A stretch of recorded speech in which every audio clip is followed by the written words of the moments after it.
Shri Venkateswara gold తాకట్టులో ఉన్న మీ బంగారాన్ని విడిపించి కొనబడును.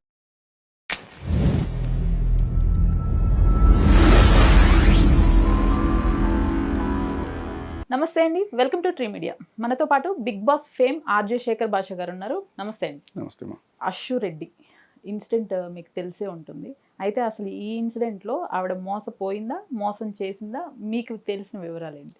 బయట విషయాలు వదిలేసి మనం ఆన్ రికార్డ్ ఉన్న విషయాలు మాట్లాడుకుంటే ఎఫ్ఐఆర్ 78/2026 సిసిఎస్ పోలీస్ స్టేషన్లో నమోదైన ఎకనామిక్ అఫెన్సెస్ వింగ్లో నమోదైన కేసు ఇది. ఓకే. దాంట్లో అబ్బాయి విక్టిమ్ ధర్మేంద్ర, అతను మెన్షన్ చేసిన డీటెయిల్స్ ప్రకారం అతను స్టిల్ ఇప్పటికి కూడా యుఎస్ లోనే ఉన్నాడండి. లండన్లో జాబ్ చేస్తున్నాడు, సాఫ్ట్వేర్ ఇంజనీరు, ఎన్ఆర్ఐ. సో అతను మెన్షన్ చేసిన దాని ప్రకారం 2018 ఆ టైంలో వీళ్ళిద్దరూ యూఎస్లో చదువుకునేవాళ్ళు. ఎంఎస్ చేయడానికి వెళ్తుంటారు కదా జనరల్గా మన వాళ్ళు. అలా చదువుకునే టైంలో ఈ అమ్మాయి పరిచయం ప్రేమగా మారింది. బట్ ఈమె కొన్నాళ్ళకి చదువు ఆపేసి నాకు ఇంట్రెస్ట్ లేదనో లేకపోతే ఆర్థిక ఇబ్బందులను what ever she came back to India. ఇక్కడ ఏవో సినిమాలు ఇటు సైడ్ మోడలింగ్ సైడ్ నేను ట్రై చేసుకుంటా అని చెప్పి అటు వచ్చేసింది. బట్ తర్వాత మెల్లగా కొన్నాళ్ళు ఆ అమ్మాయికి డబ్బులు సర్దడం ఇట్లాంటివన్నీ చేశాను. ఒకనొక టైంలో సంబంధం మాట్లాడమని వాళ్ళ ఈ అమ్మాయి చెప్పినప్పుడు నేను వాళ్ళ నాన్నగారితో మాట్లాడాను.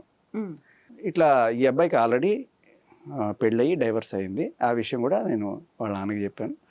వాళ్ళ నాన్న ఎంక్వైరీ చేసుకున్నాడు. వాళ్ళు ఎందుకో రిలక్టెంట్గా ఉండే అప్పట్లో. సరే అయినా కూడా కంటిన్యూడ్ ఆ రిలేషన్షిప్. తర్వాత అది ఇది వాటికి అవసరం వీటికి అవసరం అన్నట్టుగా రకరకాలుగా డబ్బులు తీసుకుంటుండింది. పెళ్లి చేసుకుంటుంది కదా అనే ఉద్దేశంతో నేను కూడా డబ్బులు బాగానే ఇచ్చేసాను. కానీ ఒకానొక టైంలో బ్రేకప్ అనేసింది. సరే బలవంతంగా ఎవరిని మనం అట్టే పెట్టుకోలేము. బ్రేకప్ అయితే బ్రేకప్.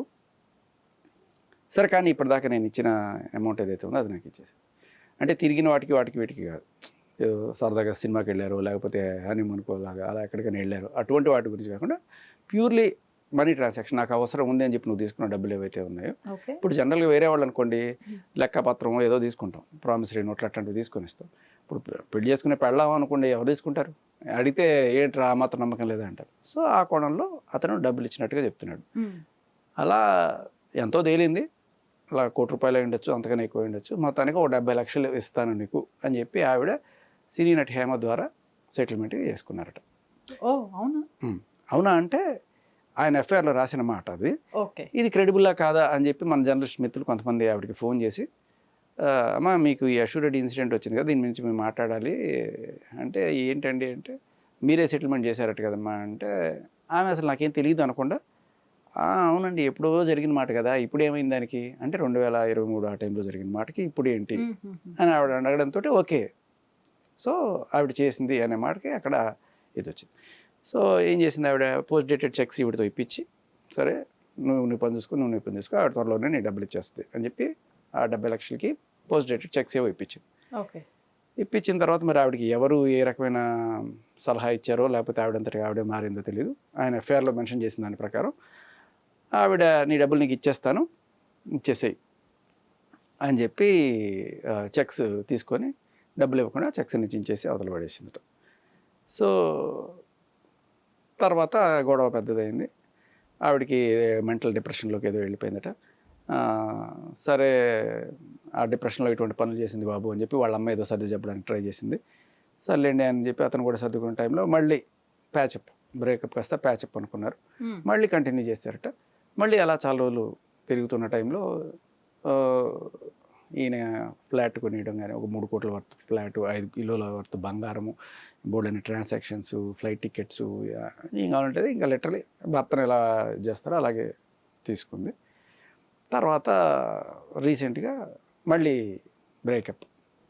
అంతమే కాకుండా ఆ బ్రేకప్కి ముందు అంటే బ్రేకప్ అన్నప్పుడు సరే మళ్ళీ బ్రేకప్ ప్రతిసారి ఇట్లా చేయడం కరెక్ట్ కాదంటే, ఎవరో ఒక సరే వాళ్ళ మనకి అందుతున్నది ఏంటంటే, ఒక మర్డర్ కేసు ఉన్న ఒక నిందితుడు అతనితో ఒక రాయబారం చేయించింది.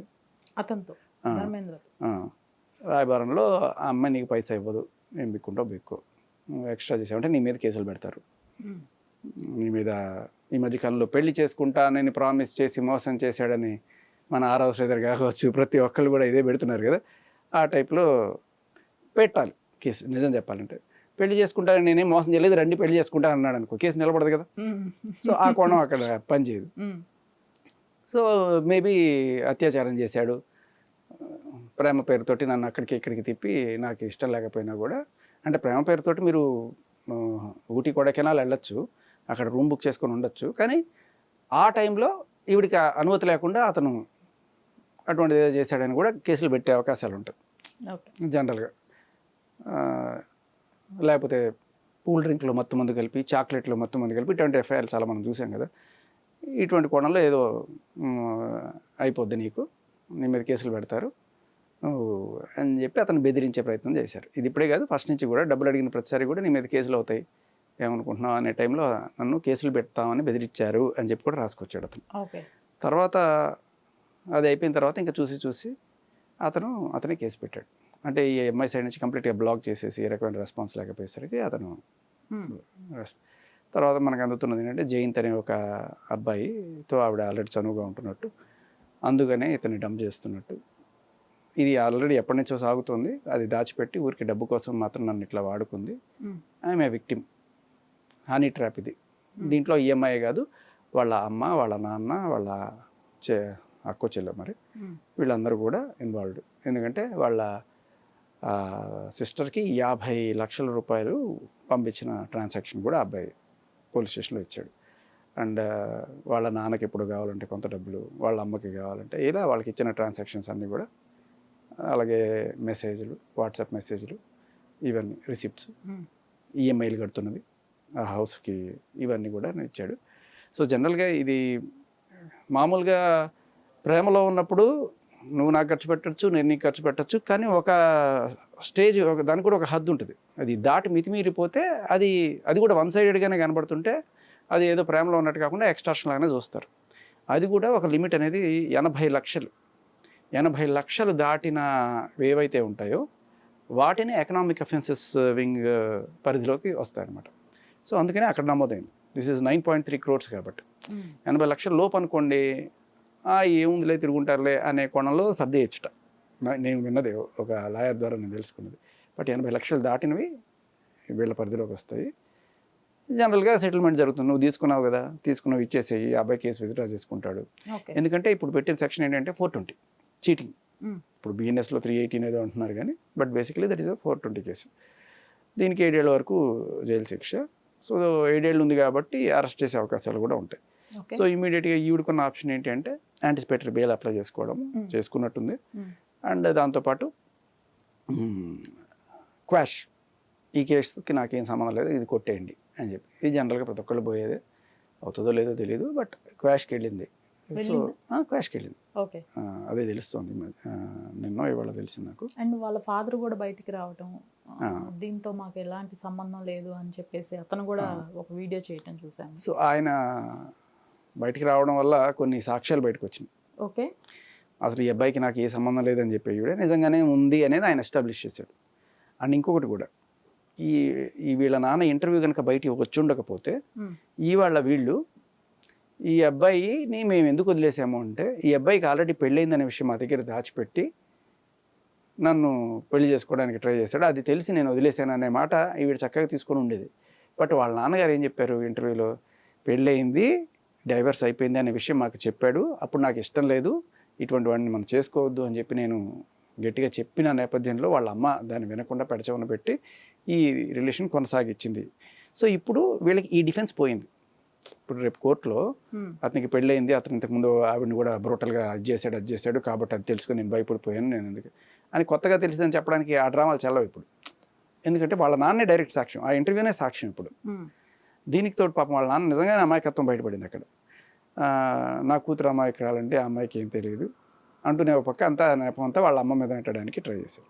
సో ఇప్పుడు ఒక మైనర్ అనుకోండి, సరే ఒక 22 ఏళ్ళు 23 ఏళ్ళ లోపు అమ్మాయి అనుకోండి, అప్పుడు కూడా సరే తల్లి ఇది అనుకోవచ్చు. 25 ఏళ్ళు దాటిన తర్వాత కూడా నువ్వు ఆ మనిషి వాళ్ళ అమ్మ చెప్పినట్టు లేకపోతే ఇంకోటి చెప్పినట్టు అంటే అది that is not acceptable by law. ఉండొచ్చు, ఇన్ఫ్లుయెన్స్ ఉండొచ్చు, కానీ నీ అంతటికి నువ్వు డిసిషన్స్ తీసుకునే స్టేజ్ మేజర్ అంటే you cannot make others responsible. సరే తండ్రి కాబట్టి అట్టగే అనిపిస్తుంది. ఆయన చెప్పిన ఇంకొక మాట ఏంటి అంటే కాల్ మనీ కేసులో వీళ్ళ నాన్నలో ఎవరో ఇరుక్కున్నారు.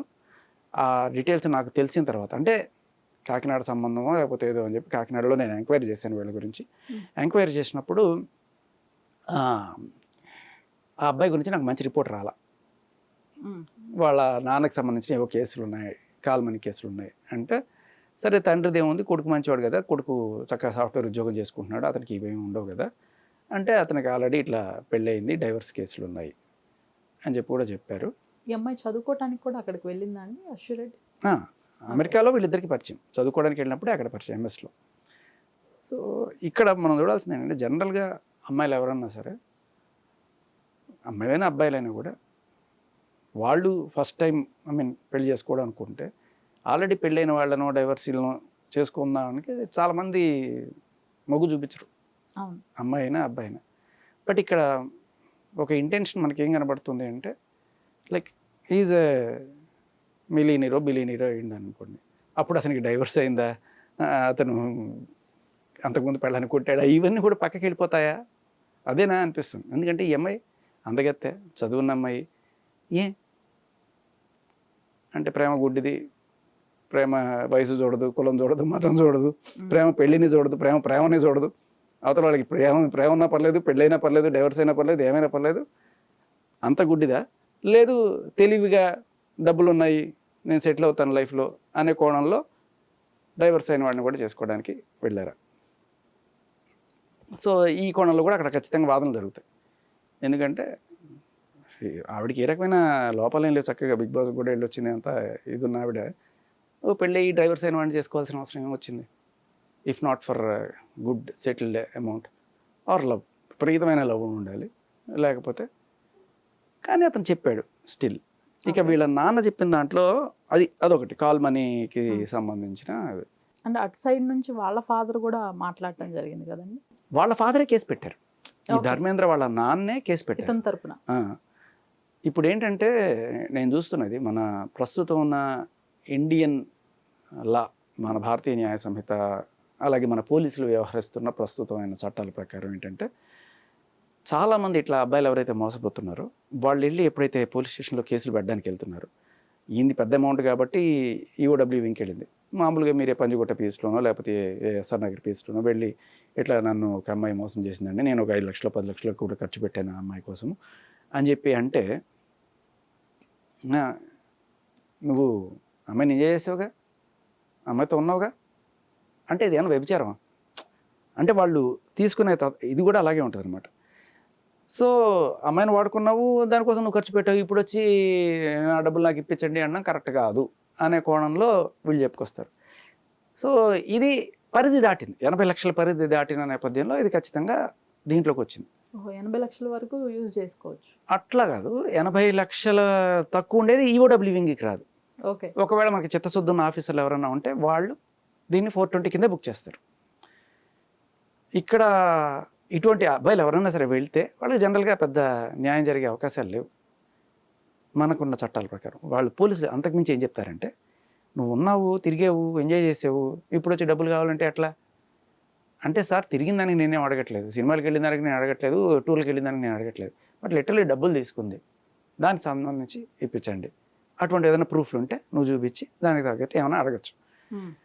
అయితే అక్కడ ఆఫీసర్ మనకి క్లియర్ కట్గా ఏం చెప్తాడంటే, పోలీస్ ఆఫీసరు, చూడు నాన్న, ఈ ఎఫ్ఐఆర్ పెట్టిన విషయం అమ్మాయికి తెలుస్తుంది, ఆ అమ్మాయికి సంబంధించిన ఎవరైనా లాయరో హీరో వస్తే ఆ అమ్మాయిని చక్కగా గైడ్ చేస్తారు, ఆ అమ్మాయి నీ మీద ఏదో అత్యాచారం కేసు, మీరు ఇట్లా నువ్వే చెప్తున్నావు ఊటీలు కొడైకెనాల్ తిరిగామని, ఆ ఊటీలు కొడైకెనాల్కి తిరిగినప్పుడు ఆ అమ్మాయి కన్సెంట్ లేకుండా నువ్వు అత్యాచారం చేసావని చెప్పి ఆ అమ్మాయిని మీద కేసు పెడుతుంది, నేను సాక్ష్యాలు ఉన్నా లేకపోయినా కూడా బుక్ చేసి ఇప్పుడు జానీ మాస్టర్ కేసు లాగా నిన్ను రిమాండ్లో పెట్టాల్సిన పరిస్థితి ఉంటుంది, నువ్వు దానికి సిద్ధపడితే నీ కేసు పెడతాం అని ముందుగానే వీడిని భయపెడతారు. ఊరి నాయన ఉన్నా నేను న్యాయం కోసం అడిగితే నన్నే అరెస్ట్ చేస్తారంటారు ఏంటంటే, ఏం చేయలేను ఆయన, మన భారతదేశం చట్టం ఇది అని చెప్తున్నారు. రైట్ శేఖర్ గారు, అయితే ఇందులో ఒక డౌట్ ఏంటంటే, ఇప్పుడు ఈఎంఐ కేసులో కూడా, అశ్వరెడ్డి కేసులో కూడా దాదాపు 8 లక్షలు 9 లక్షలు మోసం జరిగింది. 9 కోట్లు సారీ 9 కోట్లు 9.3 కోట్లు 9 కోట్లు తీసుకుంది అని ఖర్చు పెట్టాను అని చెప్పేసి ఖర్చు కాదు, ఖర్చు పెట్టడం వేరు. ఓకే. ఇట్స్ అసెట్స్ రూపంలో ఉన్నాయి. ఒక 3 కోట్లు ల్యాంకో హిల్స్ లో దానికి ఫ్లాట్ అట. సంబంధించి ఇతను నేనే తీసుకున్నాను, ఆవిడ కొనిచ్చాను అనేది ఇతను చెప్తుంది. అంతే కదా? చెప్పడమే కాదు, రిసిప్ట్స్ మొత్తం ట్రాన్సాక్షన్స్ అన్నీ ఇచ్చాడు. Yes. అంటే ఇంకొకటి, ఆ, అమ్మాయి మీద ఒక కేసు పెట్టాలంటే పోలీసులు అంత ఈజీగా పెట్టారు. సాక్ష్యాలు గీక్షాలు లేకుండా ఏ పోలీసు కేసు Correct. తీసుకోడు. అదే అబ్బాయి మీద పెట్టాలనుకోండి, ఏ సాక్ష్యాలు లేకుండా కేసు పెట్టేస్తారు. ఓ మినిమం ఎంక్వైరీ కూడా చేయరంటారా? ఏదో అంటే కలిసి ఉన్నాము, ఒక వాట్సాప్ ఏదో ఉందనుకోండి, అది చాలు, ఇంకేం అక్కర్లా. బట్ అబ్బాయి పెట్టాలంటే కంప్లీట్ సాక్ష్యాలు ఉండాలి. సో ఎందుకు ఇది ఇంత కేసు ఇంత చర్చనీయమైన ఏంటంటే సాక్ష్యాలన్నీ ఉన్నాయి. అండ్ ఇంకోటి ఏంటంటే కొంచెం తెలివి తక్కువగాను ఇప్పుడు హనీ ట్రాప్లు చేయాలనుకునే వాళ్ళు జనరల్గా బ్లాక్ తీసుకుంటారు. ఇప్పుడు వైట్లో డైరెక్ట్గా బ్యాంక్ టు బ్యాంక్ ట్రాన్సాక్షన్ అంటే you have to answer for that. So అలాంటి ట్రాన్సాక్షన్స్ చూపించాడు అతను, కొన్ని వందల ట్రాన్సాక్షన్స్, ఏది 1,00,000కి తక్కువ లేదట. అయితే ఇప్పుడు కోర్టుకి తను తీసుకుంది, తనే నా దగ్గర తీసుకుంది అని చెప్పేసి ఇప్పుడు ఏవీ లేవు అంటే తిని ఇవ్వాలి అన్నా కూడా ఒక చెక్ కానివ్వండి, ప్రామిసరీ నోట్స్ కానివ్వండి, ఏవీ లేవు. మరి తను ఆన్సరబులేనా ఇప్పుడు? ఆన్సరబుల్. ఓకే. అదే ఆన్సరబుల్కి కావడానికి ఆ ఎఫ్ఐఆర్లో మీరు చూస్తే ఎవరైనా సరే పెళ్లి చేసుకుంటానని నమ్మించి మోసం చేసినవి. మరి ఏదైనా సరే ఒక ఫెయిర్ డీల్ అంటారు. సపోజ్ నేను మీకు ఇల్లు గిఫ్ట్గా ఇచ్చేసాను అనుకోండి, మీరు తీసేసుకున్నారు. తర్వాత లేదు ఈ అమ్మాయి నన్ను బ్లాక్మెయిల్ చేసి నన్ను గిఫ్ట్ తీసుకుంది అని చెప్పి నేను అడగచ్చు. ఎందుకంటే ఎందుకు గిఫ్ట్ ఇచ్చావు అని అడిగినప్పుడు ఏదో నాకు జరిగిన ఒక ఫేవర్, మీ ద్వారా నాకు జరిగిన ఈ ఫేవర్కి నేను గిఫ్ట్ ఇచ్చాను, లేదు నా అక్కో నా చెల్లో నా భార్యో నా ప్రియురాలో కాబట్టి నేను ఇచ్చాను అని చెప్పాలి. సో ఇక్కడ రిలేషన్ ఏంటి? భార్య అనుకున్నాను కాబట్టి నేను ఇచ్చాను, కానీ అమ్మాయి నన్ను మోసం చేసింది. Absolutely true. ఇక భార్య అని ఆవిడ మిమ్మల్ని ఎలా నమ్మించింది అంటే వాళ్ళ నాన్నగారితో మాట్లాడిచ్చింది అనే విషయానికి డైరెక్ట్గా వాళ్ళ నాన్నగారు ఇచ్చిన టీవీ నేను ఇంటర్వ్యూనే సాక్ష్యం, ఇంకా వేరే ఏం అవసరం లేదు. అలాగే ఆ అబ్బాయి ఏమి దాచిపెట్టకుండా అబ్బాయి గురించి చెప్పాడనేది కూడా వాస్తవం. దీనికి తోడు వేణుస్వామి గారి దగ్గరికి వెళ్ళి అక్కడ పూజలు చేశారు. ఎవరు అండి? ఈ అమ్మాయి అబ్బాయిని తీసుకెళ్ళి జాతకాలు కలిసాయా అంటే, ఇప్పుడు జాతకాలు ఎందుకు చూపించుకుంటారు? పెళ్లి కోసమే కదా. ఓకే. సో ఆయనకి వేణుస్వామికి ట్రాన్సాక్షన్లు చేసినవి కూడా ఉన్నాయి. ఇక్కడ ఈ కేసు అంతా ఒక యాంగిల్గా మనం మాట్లాడుకుంటున్నాం. ఇంకొక వేణుస్వామి గారు కూడా సమాధానం చెప్పాలి. ఏమంటే జాతకాలు కలిస్తే ఇప్పుడు ఎందుకు ఇడిపోతున్నారు? మీరు పెట్టిన ముహూర్తం ఎందుకు పనిచేయట్లేదు? దీనికి మీరు సమాధానం చెప్పాలి. అడుగుదాం ఖచ్చితంగా. అంటే వేణుస్వామి గారు మీరు ఇన్వాల్వ్ అయ్యారా లేదా అనే విషయం పక్కన పెడితే, మీరు పెట్టిన ముహూర్తం, మీరు చూసిన జాతకాలు ఎందుకు తప్పినాయి? అందరూ నమ్ముతున్నారు కదా మిమ్మల్ని, చెప్పండి దానికి సమాధానం. రైట్. అంటే కాబోయే భార్య భర్తలు ఇద్దరు కూడా వెళ్ళి అక్కడ పూజలు చేయించుకున్నారు ఆయన దగ్గర. పూజలో మరి జాతకాలు చూపించుకోవడము అలాంటివి చూసాం, మన వీడియోలు కూడా పెట్టారు వాళ్ళు. వీడియో అంటే నేను అశ్వరెడ్డి ఒక్కదాన్నే చూసాను. ఆవిడ వాళ్ళ మదర్తో వెళ్ళారు, ఇంకెవరితో వెళ్ళినట్టున్నారు. సో ఈ అబ్బాయి పే చేసిన, ఆయనకి కూడా ఈ అబ్బాయి పే చేసిన ట్రాన్సాక్షన్స్ ఉన్నాయి. ఓకే. అది సో ఎక్కడికి ఈవిడ వెళ్ళినా పేమెంట్ అంతా ఈందే. ఓకే. సో ఫైనల్గా ఇప్పుడు అది కేసు. ప్రస్తుతం ఆవిడకి ఉన్న ఆప్షన్స్ ఏంటంటే కౌంటర్ కేసు పెట్టి దీన్ని వీక్ చేసే ఇవి ఒకటి ఉంటుంది. వెళ్ళలేదనుకుంటా కౌంటర్ కేసు. ఇక్కడ మీకు ఒక చిన్న ఇంకోటి కూడా చెప్తాం, ఇదే రివర్స్లో చూద్దాం. రీసెంట్గా ఒక ఎస్ఐ గుంటూరులో ఒక నర్సుని ప్రేమించి కొన్నాళ్ళుగా కలిసి ఉన్నారు, ఒక 5-6 ఏళ్ళుగా కలిసి ఉన్నారు. పెళ్లి చేసుకుంటాము అనుకున్నారు, కానీ తర్వాత ఏదో మనస్పర్ధలో ఏదో వచ్చి నో అని చెప్పి అతను డ్రాప్ అయ్యాడు. ఈవిడ వెళ్ళి కేసు పెట్టింది, నన్ను పెళ్లి చేసుకుంటానని నన్ను వాడుకొని మోసం చేశాడు అని చెప్పి. అంటే ఇక్కడ ఆవిడ దగ్గర నుంచి డబ్బులు ఏమైనా తీసుకున్నాడా అంటే లేదు, ఓన్లీ కలిసి తిరిగారు అంతే. సో కోర్టు దేనికి ఆయన నేరస్తుడిగా గుర్తించి 10 ఏళ్ళు జైలు శిక్ష వేసింది, కన్విక్టెడ్. సో ఇదే కేసు ఇక్కడ రివర్స్లో అసలు ఆ సెక్షనే లేదు. అంటే అబ్బాయిది కూడా మనసే కదా, వాడిని పెళ్లి చేసుకుంటానికి ప్రేమించి ఇంత తిప్పి మోసం చేస్తే వాడు కూడా చచ్చిపోయే అవకాశాలు ఉన్నాయి, వాడు విగతజీవి అయిపోయే అవకాశాలు ఉన్నాయి. ఎన్నిసార్లు మన సినిమాల్లో చూడట్లేదు, రియల్ లైఫ్లో కూడా ఎంట్రీ దగ్గర చచ్చిపోయిన వాళ్ళు బోల్డ్ మంది ఉన్నారు. అంటే అబ్బాయికి మనసు లేదు, వాడు ఒక మనిషి కాదు, వాడు ఒక ఏటీఎం. వాడికి చెప్పేది ఏంటి చట్టం? నీకు ఎంత లాస్ వచ్చింది, నువ్వు అమ్మాయి కోసం ఎంత ఖర్చు పెట్టావు, ఇదే మీ లెక్క చూస్తాను తప్ప ఇంకా వేరే రకం కాదు. కానీ ఇక్కడ అమ్మాయికి మనం చూసేది ఏంటి? అమ్మాయి మానసికంగా ఎంత క్షోభ అనుభవించింది, రేపు అమ్మాయికి పెళ్లి కాకపోతే, అమ్మాయికి పెళ్లి చేసుకునే ధైర్యం రాకపోతే, మగాళ్ళని నమ్మకపోతే ఆ అమ్మాయి జీవితం ఎలా అయిపోతుంది? సో బేసికలీ అమ్మాయిది మాత్రమే జీవితం, అబ్బాయిది ఓన్లీ పర్స్ మాత్రమే. అమ్మాయిది పర్సనాలిటీ, అబ్బాయిది పర్స్, అంతే. ఇది మన చట్టం. అయితే ఇక్కడ అశ్వు రెడ్డి ఒక post warning, mass warning to the media. Without my consent ఏవైనా సరే నా గురించి న్యూస్ స్ప్రెడ్ చేస్తే నేను లీగల్గా సివియర్ యాక్షన్ తీసుకుంటాను అని. ఇదేంటి అంటే ఇప్పుడు అబద్ధాలు చెప్తే ఫాల్స్ న్యూస్. ఫాల్స్ న్యూస్ ఏం కాదుగా ఇది. ఆ అబ్బాయి చెప్పింది ఎఫ్ఐఆర్ ఇప్పుడు ఎఫ్ఐఆర్ కూడా బయటికి చెప్పకూడదు. అవును, ఎఫ్ఐఆర్ అయితేనే FIR is a public document. So అది ప్రెస్ వాళ్ళకి చూపించే అది అధికారం ప్రతి ఒక్కరికి ఉంటుంది. ప్రెస్ వాళ్ళకే కాదు, ప్రతి పౌరుడికి కూడా కావాలంటే వెళ్ళి తీసుకోవచ్చు. దాని గురించి ఏదైనా సరే మీరు సాక్ష్యాలు అందించాలన్నా కూడా ఎవరైనా ఉండొచ్చు ప్రపంచం. ఎందుకు ఎఫ్ఐఆర్ అలా పెడతారంటే ఓపెన్గా చూసిన వాళ్ళు ఎవరన్నా సరే అవును నాకు తెలుసు దీనికి సంబంధించిన సాక్ష్యం ఇస్తానని చెప్పి ఆ ఇన్వెస్టిగేటింగ్ ఆఫీసర్ దగ్గరికి వచ్చి సాక్ష్యం ఇవ్వడానికి కూడా కుదురుతుంది. So FIR is an open document. దాని గురించి మనం పబ్లిక్గా చూపించవచ్చు, దాని గురించి డిస్కషన్స్ కూడా పెట్టచ్చు. There is nothing wrong in it. ఇది this is been happening across the time. ఇవాళ అశ్వు రెడ్డికి ఒక న్యాయం, మిగతా వాళ్ళకి ఒక న్యాయం కాదు, అందరికీ ఒకటే న్యాయం. But Ashu Reddy has an option of countering this. అవును, ఇప్పుడు రాజ్ తరుణ్ మీద ఎఫ్ఐఆర్ పెట్టారు. రాజ్ తరుణ్ బయటకు వచ్చి చెప్పుకున్నాడు, లేదండి ఇది తప్పండి, ఇది చూడండి ఆవిడ ఇట్లా అయితే ఆవిడ ఇంతకుముందు ఇదే పనిగా వేరే వాళ్ళ మీద కూడా పెట్టింది అని చెప్పి చెప్పుకొచ్చాడు. అలాగే ఎవరైనా సరే అక్యూజ్డ్, ఇప్పుడు జానీ మాస్టర్ మీద పెట్టారు. జానీ మాస్టర్ వచ్చి ఇదిగో చూడండి ఆవిడ అత్యాచారం అంటుంది, ఆవిడ చెప్పిన మాటలు చూడండి, మాస్టర్ లేకపోతే బతకలేను, మాస్టర్ కోసం ఉన్నాను, మాస్టర్ని పెళ్లి చేసుకోవడానికి వాళ్ళ అమ్మతో వెళ్ళి మాట్లాడడం, ఇవన్నీ కూడా బయటకు పెట్టు. ఎందుకంటే ఎఫ్ఐఆర్ పెట్టినప్పుడు ప్రపంచం ప్రశ్నిస్తుంది. ప్రపంచం ప్రశ్నించినప్పుడు నువ్వు సమాధానం చెప్పాల్సిన బాధ్యత ఉంటుంది, సమాధానం చెప్పడానికి నీకు అవకాశం కూడా ఉంది. ఏ మీడియా కూడా నువ్వు సమాధానం చెప్పి తీసుకోలేదనుకో అది తప్పు. నీ మీద ఒక నింద మోపినప్పుడు సమాధానం చెప్పాల్సిన బాధ్యత కూడా ఉంది. నేను సమాధానం చెప్పను, ఎప్పుడు కూడా దాని గురించి రాయకూడదు అనే అధికారం మీకు లేదు. Once it is FIR, it is no more your private matter. అది రైట్. శేఖర్ గారు, థ్యాంక్ యూ అండి.